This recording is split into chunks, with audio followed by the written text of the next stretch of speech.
Poll management అన్నటువంటిది ఒకటి, డబ్బులు పంపిణీ చేయటం, మనకి ఓట్లు వేసే వాళ్ళందరినీ పోలింగ్ బూత్ దగ్గరికి రప్పించడం, ఇదంతా ఒక ఎత్తు అయితే హింసాకాండని రగిలించి అవతల వాళ్ళని ఓటేయనీయకుండా చేయడం అనేది ఫ్యాక్షన్ పల్లెల్లో ఉంటుంది, గొడవలు జరిగే ఏరియాల్లో ఉంటుంది.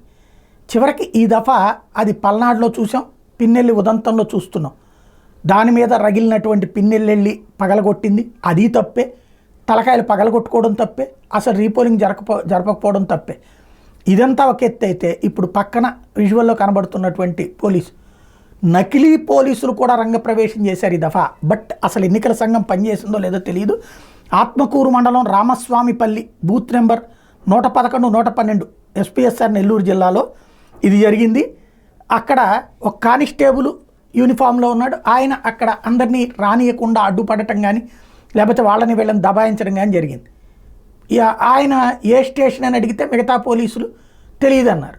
ఎవరికాళ్ళు ఆయన కూడా పోలీసు అనుకున్నాడు. తర్వాత పట్టుకున్న తర్వాత అడుగుతుంటే సమాధానం చూడండి ఒక్కసారి, ఆ విజువల్ చూస్తే అర్థమవుతుంది. అంటున్నా, తెచ్చుకోలేదా మీరు? మీ ఐడి కార్డు తెచ్చుకోలేదా మీరు? మీ ఐడి కార్డు తెచ్చుకున్నారా లేదా మీరు? అసలు ఏది ఇదేది?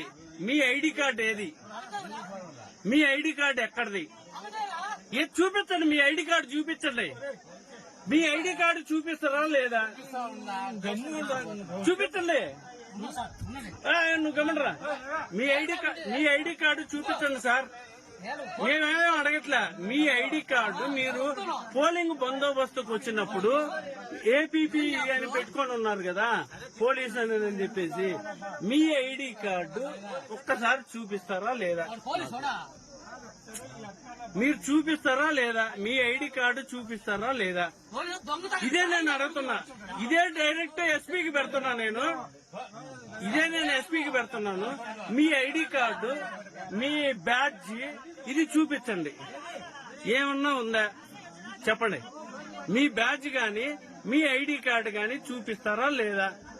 అడిగా చెప్తారా లేదా మీరు? చెప్పండి. సమాధానం చెప్పండి. అయిపోద్ది కదా. ఐడి ఇది కూడా ఉంది ముద్ర. అసలు మీ పేరేం పేరు చెప్పండి. ఏది పాస్పోర్ట్ ఒకసారి చూపించండి. మీ పేరు చెప్తారా లేదా? మీ పేరు చెప్పండి సార్. అసలు